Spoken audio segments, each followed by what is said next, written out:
Hey everybody, and welcome back to the Adventures Audio Podcast. I'm your host, Janelle Orsino, aka Enthusiast Adventure, and in this week's episode, we're going to be talking about the 5 C's of survivability.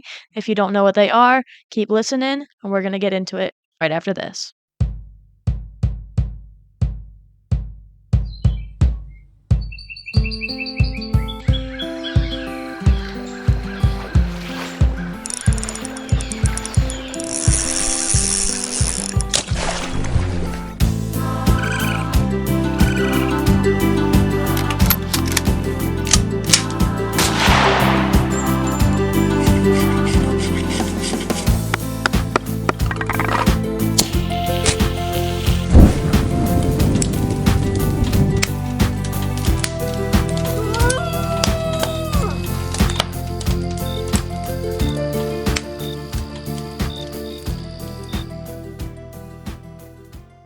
All right, ladies and gentlemen, again, welcome back to the Adventures Audio Podcast. I am super excited about this week's episode, but before we get into the nitty-gritty, I have two things that I really want to say. First of all, I need to say thank you to the one and only Bobby Roast Beef from the Jigs and Bigs podcast.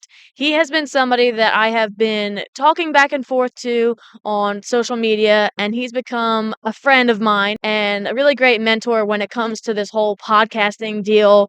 And I was on his episode as a guest this week. We had a really great conversation. You really should go check him out. If you don't already listen, you need to become a subscriber and you need to become a jighead. Go ahead and support him just like you do with us and tell him that we sent you. Bobby, I honestly, from the bottom of my heart, it means so much to me that you have supported me and given me the feedback that you have, that you had me on your show as a guest. And to every single jighead out there, show Bobby Roast Beef some love because he is really an incredible guy. And the guy that he is on his episodes is the exact same person he is in real life. I really can't thank him enough for being there for me and for supporting me and again having me on as a guest to his podcast. He will be on our show coming up pretty soon, and we're also going to get some fishing sessions in with him once we hit the road. So that is the first thing that I needed to say. Thank you, thank you, thank you, and thank you again. The second thing that I want to mention is I talked about my mental health in last week's episode, and I really want to say thank you to those of you who have reached out and have given me some positive feedback. And I need you all to know that I have turned the corner and I'm doing much better. I am in a better place mentally, and I feel re-energized and excited to get back out there and do all the things that I love to do. I've got my new kayak coming in any day now.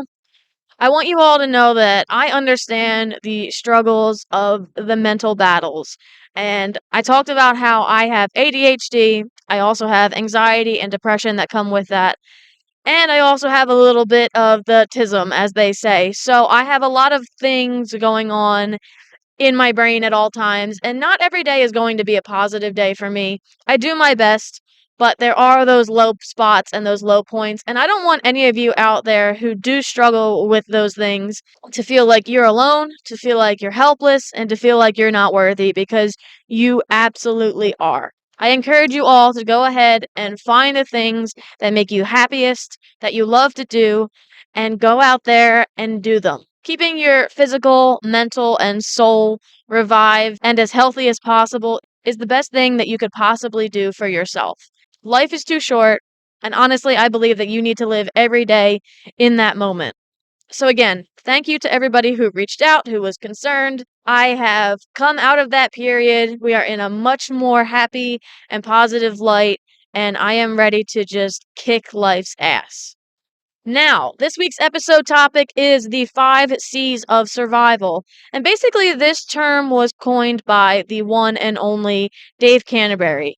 You may know him from the famous TV show Dual Survival or Dirty Rotten Survival, or you also might know him from his Pathfinder School and YouTube channel. So, Dave Canterbury is a professional survival instructor. He's been practicing and teaching those skills to hundreds of thousands of people, and he just officially kind of came up with the names and categories for the structure that was already in place for people that practice wilderness survival, and primitive skills. If you don't know what the 5 C's of survivability are, I'm going to give them to you right now. So we have cutting tool, cordage, container, cover, and combustion. Those are the 5 things that you need to prioritize if you find yourself in the wild in a survival situation. Now, when Dave talks about the 5 C's of survival, he doesn't mean that your cutting tool is only one item. The cutting tool category can have multiple cutting tools that do different jobs that fit in that category.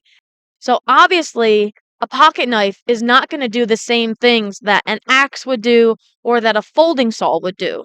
So let's talk about the different types of wood tasks that you need to do when you're out there in the wilderness and the tools and qualities that those tools have to have in order for that to be considered the right tool for the job. Because yes, we can go out there and we could spend $20 at Walmart on what they deem, quote unquote, a survival knife. But once you actually get that in your hands and in the woods and you start doing the tasks that you need to do, you might find that that knife was not made to a certain standard. It is not good quality. It is cheaply made. Corners were cut and it breaks on you or it doesn't work efficiently. The blade's not sharp. And really, you just bought an item and wasted $20 on something that is not going to get the job done. When we're talking about a life and death situation, you want to make sure that everything that you bring out with you, you know is good quality, you know how to use it properly and safely, and it will get the job done. The first cutting tool is your primary cutting tool, and that is going to be your knife.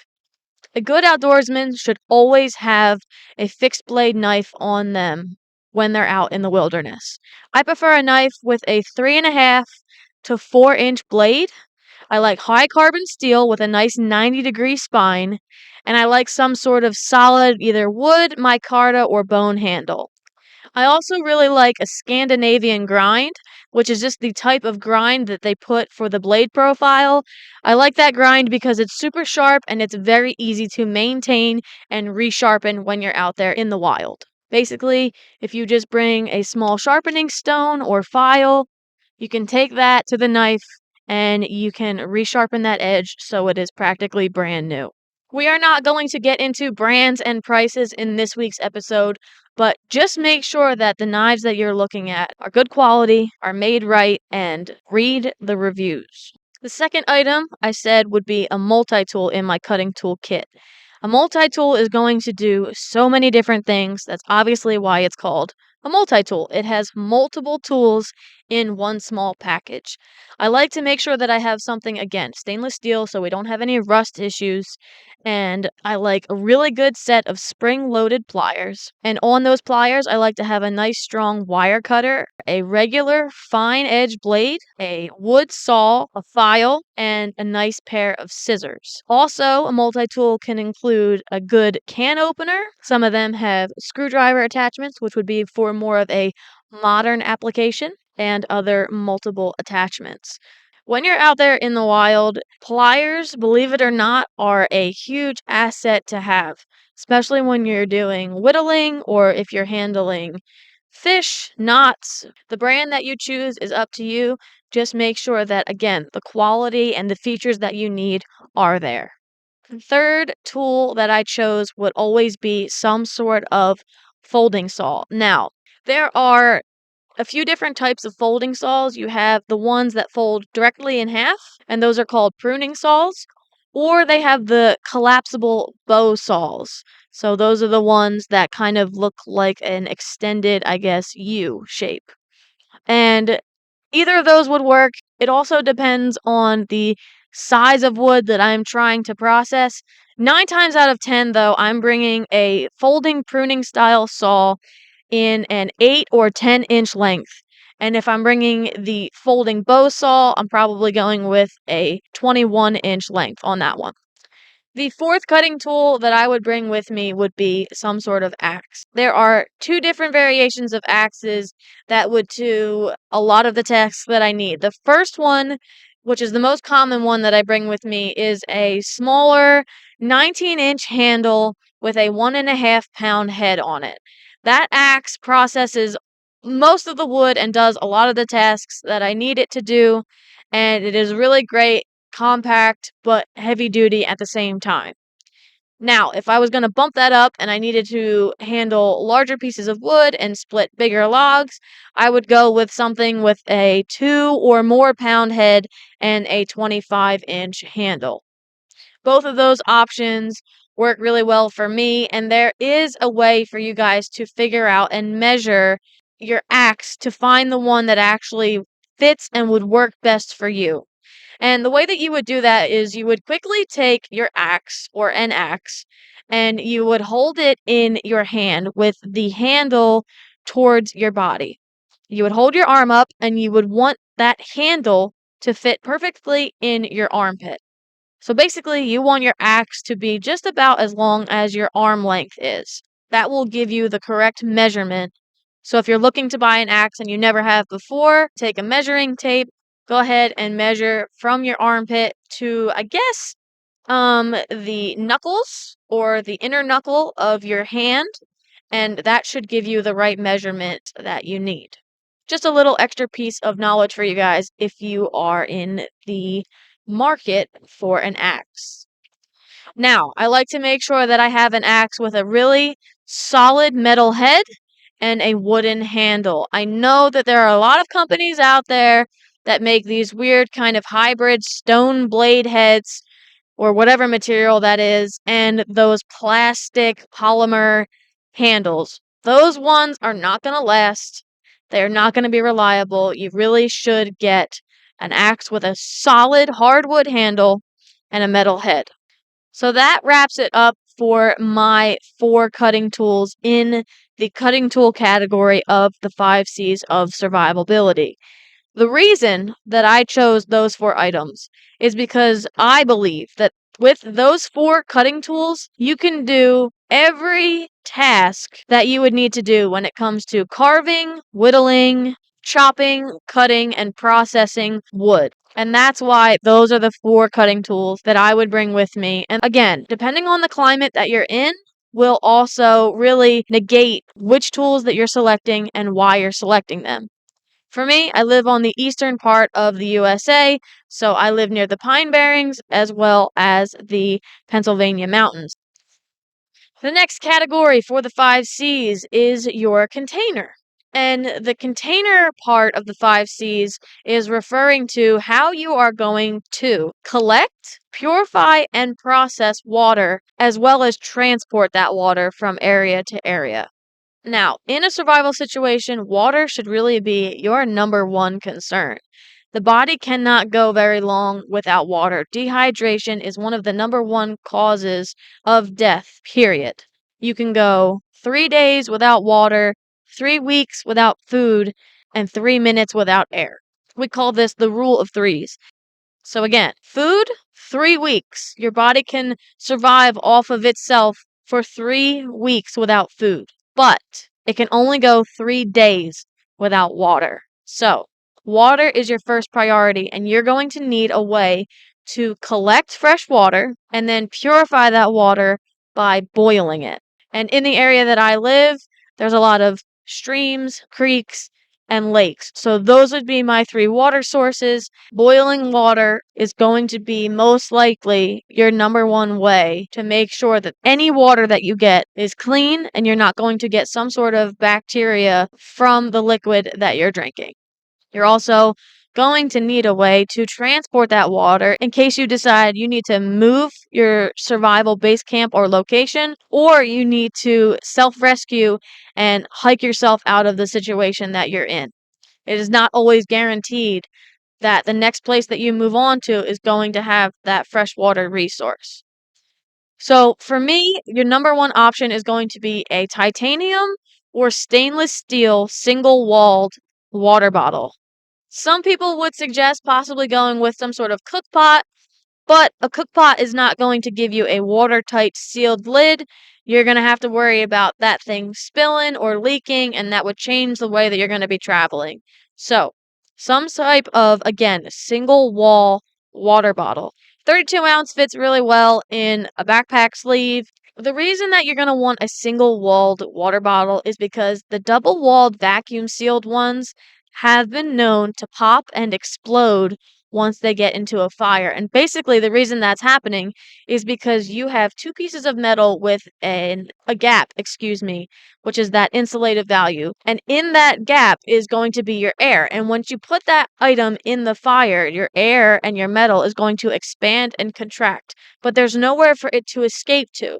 So the pressure will build up in that item, and then that will cause the pop and or explosion from overheating. So you need a single walled stainless steel or aluminum or titanium container. Now, a lot of people will refer to their container as their cook set or their water purification kit. For me, there are multiple pieces to this kit. The first one is a 32 or 40 ounce, again, single walled stainless steel water bottle. It's got a really nice large lid, screw on style, with a good handle on it. And it's got a strong O-ring so that thing is not going to leak, which would cause me to lose my precious water source. Now, paired with that, I would have a bandana, which would allow me to filter out any type of small particles or bugs from whatever water source I am getting that water from, whether that's a creek, a puddle, a lake, what have you. You don't want those little bits and pieces getting in. So I would basically take the bandana, cover the mouth of the water bottle, and then I would dunk that in the water until it was full, clean out my bandana, and then go boil my water. The second item that I would have with that water bottle would be a 16 to 24 ounce cooking pot that nests with that water bottle, as well as a lid for that pot. So with these two items, I will be able to collect water and then purify that water with the cook pot. Once that water is purified, I could dump the purified water into my water bottle, now giving me a fresh source of drinking water. And then I will be able to go back, collect more water with my cook pot, and purify water while being able to also rehydrate myself. The issue with only having the one water bottle is that you are contaminating that water bottle by putting it into unpurified water. So, with this system, it is the most efficient and effective way to rehydrate while also purifying water at the same time. It's giving you a two-part function in this kit. With a water bottle, that process is going to be so much longer. You're going to have to collect the water, then boil it, then wait for that to cool entirely, or at least enough for you to be able to drink the water. Then you have to drink the whole bottle of water and start the process over. As to where if you have a cook pot, you can collect water, boil it, then put that in the container and let it cool while you're reboiling water, which you could then transport with you. And you're killing quite a few birds with one stone. So that is a more efficient kit to have. The last two items that I would also put into my water purification kit would be a 2-liter foldable water bottle, which basically is like a super heavy duty Ziploc bag that has a screw on lid. And then I would pair that with water purification tablets. Water purification tablets are basically this small little dissolvable pill that you put into your water, and it will process that down and kill any of the bacteria in the water in a certain time frame. Now, the water purification tablets and the extra water bottle container will only last you so long because obviously once you use those tablets, they're gone, you don't get more. With the stainless steel water bottle and container method, you can collect and reboil water as many times as you need to unless that thing gets crushed and no longer works.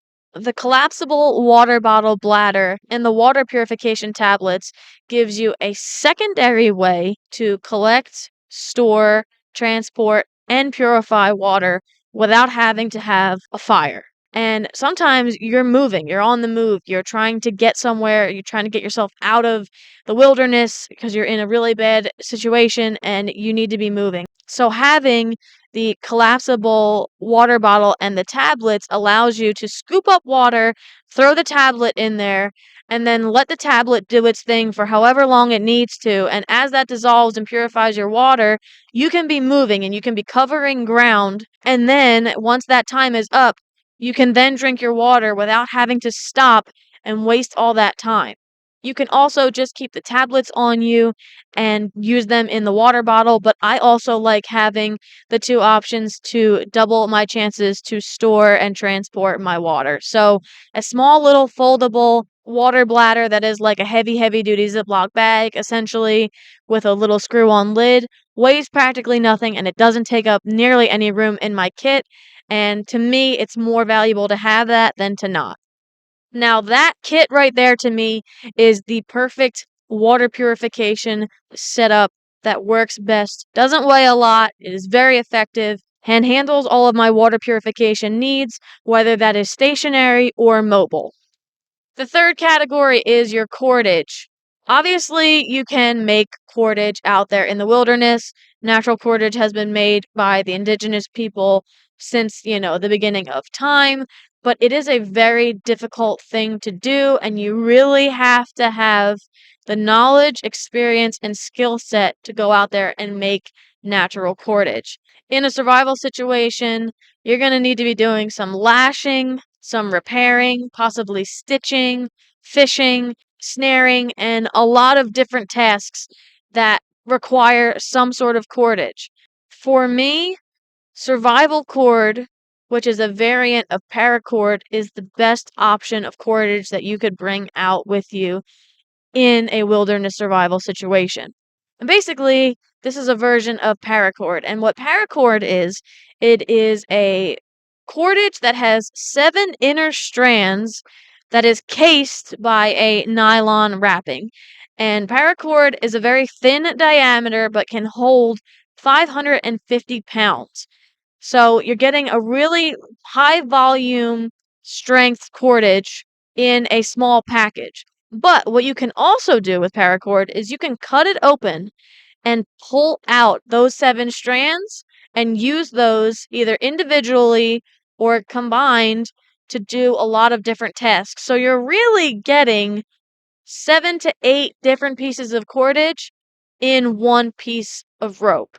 Survival cord is paracord that has those 7 inner strands, but 3 of those strands are specifically for survival. So one of those strands is a piece of fishing cord or fishing line. Another strand is a piece of wire, which you could use for lashing or snaring to catch your food.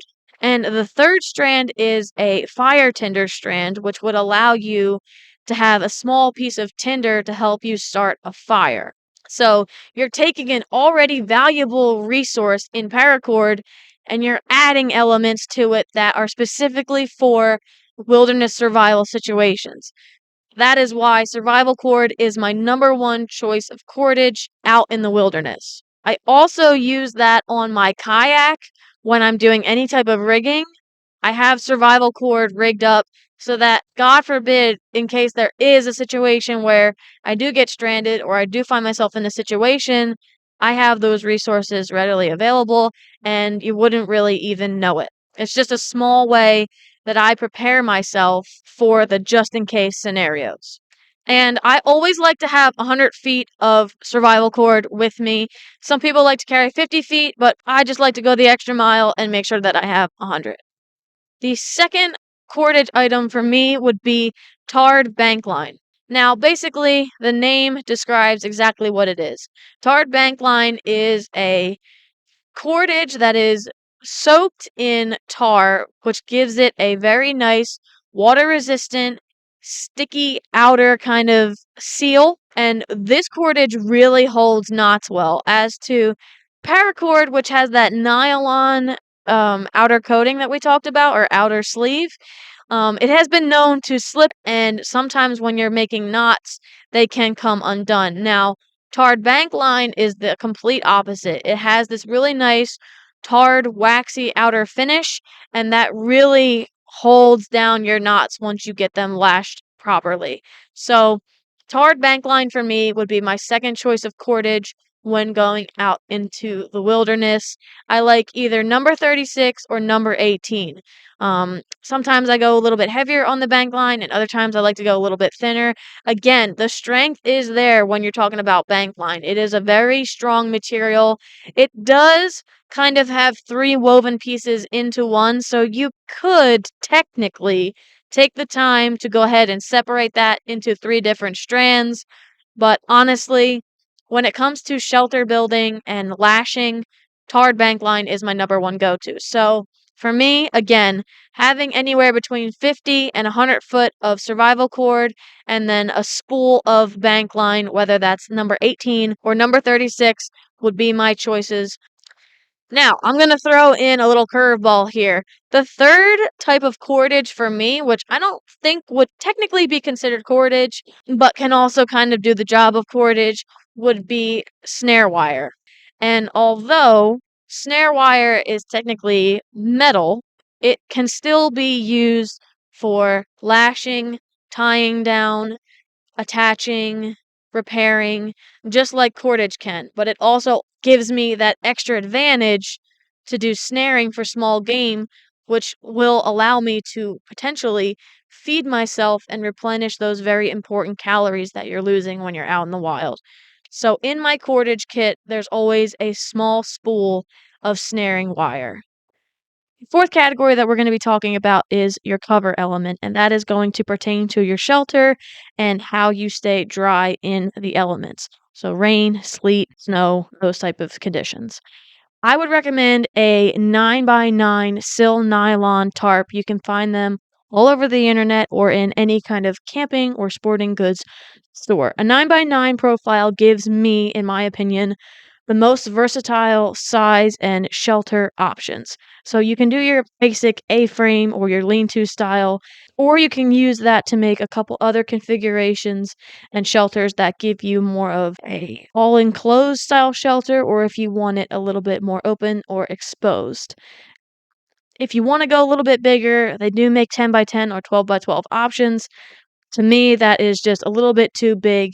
9 by 9, it's a great size. You can fit 1 to 2 people or even up to 4 if you absolutely had to in a 9 by 9. And with this cover element, you want something that is going to keep you dry but can also be used as a signaling device. So there are companies out there that make what is called a survival emergency blanket, and that is just a heavier duty tarp that has a reflective insulative layer underneath. So that will give you an item that reflects heat back down. So if you make a lean-to style shelter and you put a fire in front of that, that fire is going to reflect into your shelter and then is going to come up and reflect back down onto you, creating a nice warm shelter. You'll be able to stay dry and you'll be able to keep warm in those colder climates or situations. So, a heavy duty emergency style tarp situation is a great option, and they also make those in colors like red or blaze orange, which, if you are stuck out in the wilderness and rescue is coming, say maybe a chopper or helicopter is looking for you, you can use that tarp to signal them, which will aid in your rescue. So, a multifunctioning option in that tarp is the best item for you to go with. So, for me, I would go with either the red or the blaze orange survival emergency tarp blanket situation.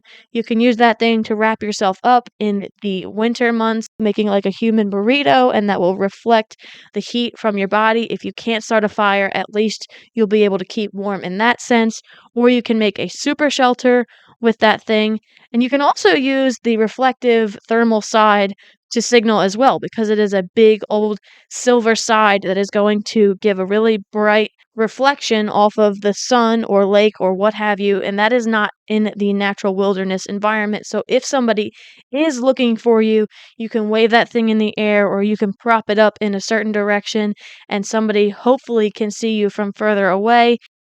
Now, wrapped up in my tarp, I like to always keep some paracord and some guy lines. So I have a 15-foot long piece, which would be my center line for like an A-frame style shelter or a lean-to style shelter. And this is what's known as a ridge line. So I like a 15-foot piece of line. Some people go bigger, some people go smaller. That's just what I prefer. And then at the four corners of my tarps, I always keep pieces of survival cord attached to those as well in the 6-foot range, and they always have a little loop at the end. This allows me to have a setup that is very quick and easy to throw up in an emergency situation. Sometimes the weather can change on you on a dime and you need something right then and there. This allows me to always have that shelter system ready to throw up in a pinch if I need to. A tarp is going to be what protects you from the weather, but the other thing you need to worry about is protection from things like bugs. We've got no-see-ums that bite, you've got mosquitoes that spread all kinds of different. An added on piece to my shelter is always some sort of bug net. Now, when you're out in the wild and the bugs are going to be a constant presence, and anywhere out in the wilderness, you're going to find those small insects that are pestly but also can carry and transfer diseases.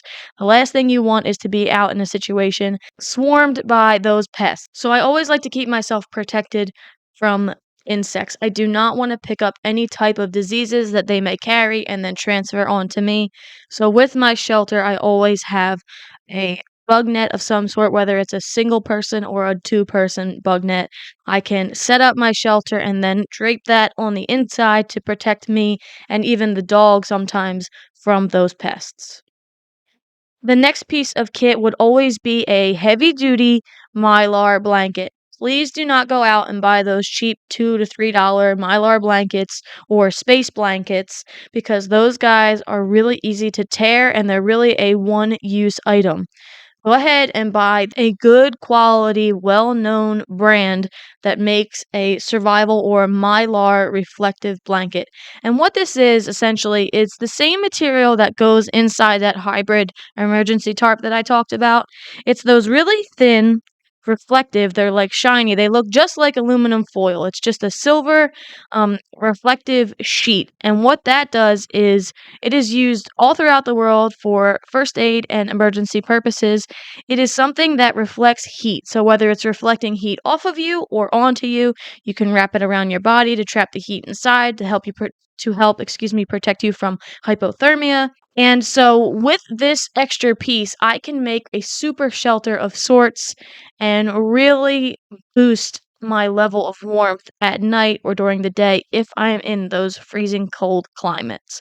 It doesn't weigh anything, it's super small, but again, make sure that you get the durable ones. Don't go out there and buy those really cheap ones. Those are a one-time use item and they can fail on you.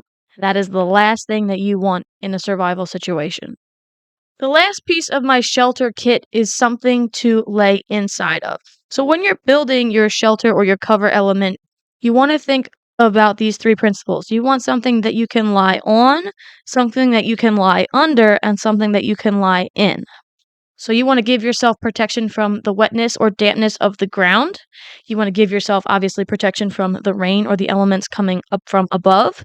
And then you also want something that you can crawl inside to help trap your body's warmth to keep your core temperature where it needs to be so that you don't find yourself in a hypothermic situation. So let's talk about protecting yourself from the damp and wet ground. So the item that I'm going to be laying on, and there's two things that I would interchange or bring with me for this piece of equipment. The first one is a go-to that a lot of people use, and that is one of those Mylar space blankets. And those are those really thin, looks like aluminum foil, reflective blankets that you can get in the camping section of your sporting goods store.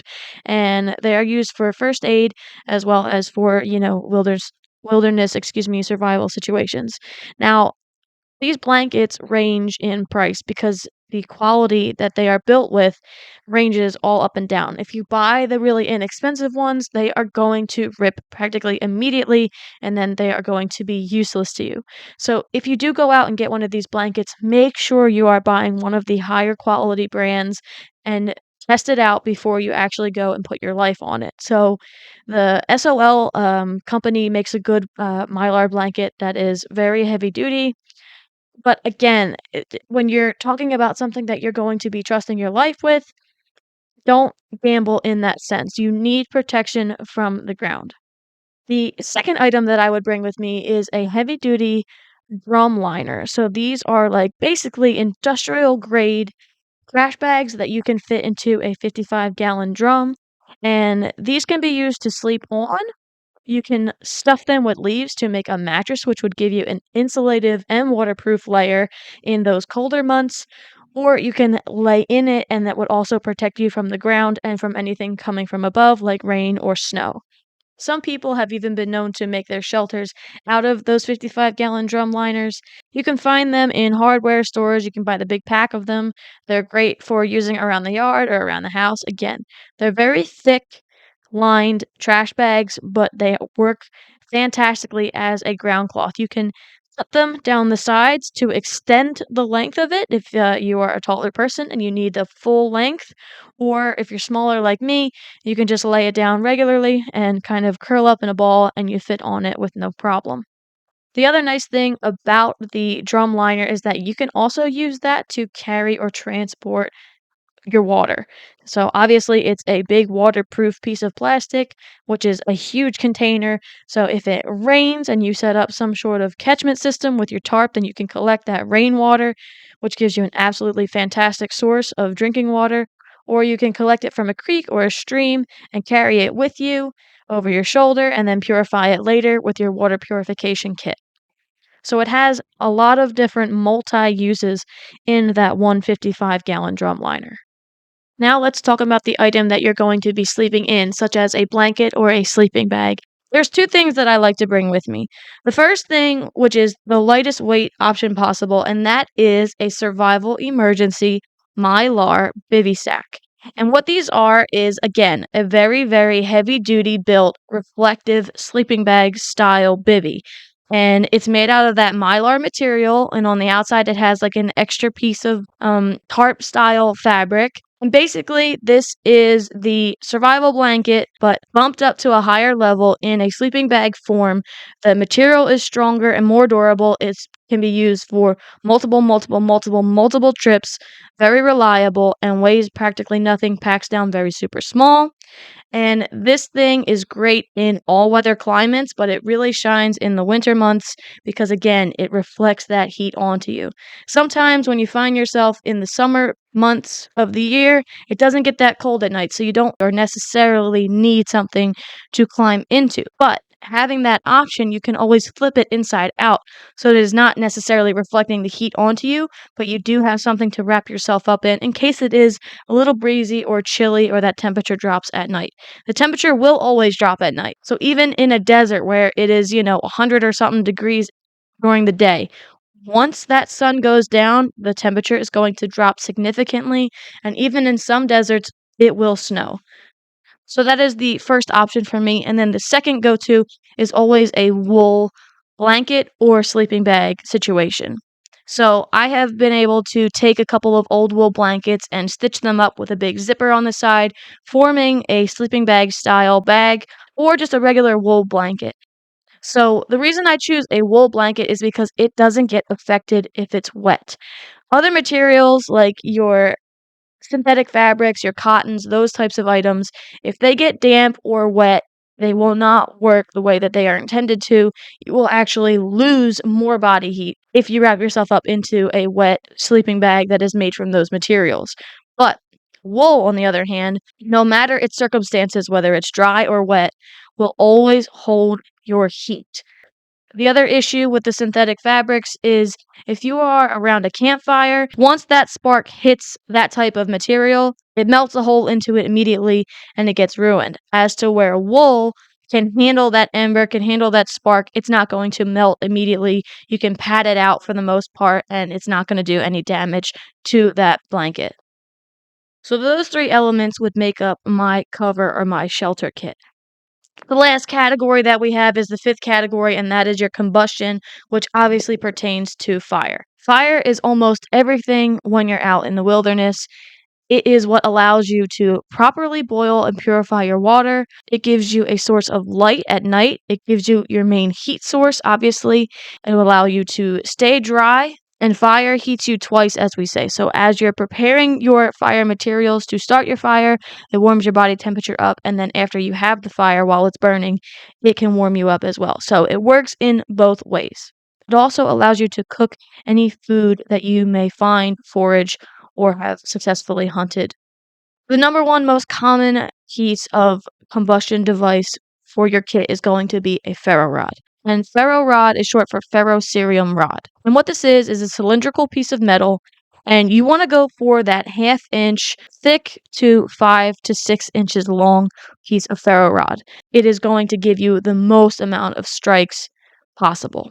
And what you do with a ferrocerium rod is you scrape it, and that will scrape off the outer layer of this rod, causing sparks. And you do that with some sort of striker made out of metal, has to have a 90-degree spine. You could use an old file, you could use the edge of your knife, the back of your knife. Do not use the actual edge of your knife. That will just be bad. It'll ruin your blade. Just don't do it. But if your knife has a 90-degree spine, you can take the back of it and scrape down and it'll start sparks for you. Most ferro rods come with a striker of sorts already attached with a little lanyard. You can keep those on there as well. So honestly, you can use almost any other piece of metal, but really you want to make sure you have a striker attached to your ferro rod at all times, and then also make sure that your knife is capable of throwing sparks. Some knives have a coating on them, which doesn't allow you to scrape that ferro rod and get those sparks, and others have a rounded edge on the back of them. Again, not good for throwing sparks. You need something that's sharp and crisp at a nice 90-degree angle, and then you go from there. And the way you strike a ferro rod is you're going to hold the back of it, and you're going to have your little tinder bundle, whatever it is. Okay, you might have collected old dry grass and you've made a little nest of it and you've got that on the ground, and then you've got all of your kindling around you. So what you're going to do with that little nest of tinder is you're going to take your ferro rod, holding it at the end of it, and then put the tip of it into the middle of that tinder bundle. And what you're going to do is you're going to take your striker with your right hand. You're holding the ferro rod in your left hand. You're going to take your right hand with your striker. You're going to place it at the top of the ferro rod, and you are going to then pull the ferro rod away from the tinder. So what you're doing is you're laying that metal striker on top of it, placing your hands together, and then pulling that ferro rod away, which is then creating those sparks which are going to fall down into your tinder. You don't want to do the opposite. You don't want to plant your ferro rod and then scrape towards your tinder, because you can actually ruin your bundle. You can push it all away. You can mess up your situation, causing you not to be able to start a fire. So the safest and smartest way to do it is to lock your hands into there, position yourself right over that tinder, hold your items on top of each other in a crisscross pattern, and then pull that ferro rod away, creating those sparks, and then they will drop down into your tinder. You're not going to knock your tinder all over the place and then have to start over. I always have at least 2 ferro rods with me when I go out into the wilderness. There's always one attached to my knife sheath, which always goes onto my belt. And then there's a secondary ferro rod in my fire starting kit, because I like to go by the principle that 2 is 1 and 1 is none. And basically that rule just states that if you have one item out in the wilderness and you lose it or break it and then it is ineffective, now you've lost that tool completely and you're kind of screwed. But if you have double the item, so if you have a backup or a spare, it doesn't matter if you lose that item or break that item, you have a backup that you will be able to rely on, which doesn't leave you stranded in a really bad situation. Now, not all categories fit in this 2 is 1 and 1 is none rule, but when it comes to important things like my fire or my cutting tool, things that are highly, highly, highly important, I do like to follow the 2 is 1 and 1 is none rule. So, always keep my main ferro rod on my knife, which is always attached to my belt, so that's on my person. And I keep a secondary ferro rod in a small fire starting kit or pouch inside of my pack. The next combustion device is always going to be a Bic lighter. Yes, there are a million brands of lighters out there, but Bic is the number one company and the number one most reliable lighter that you can get.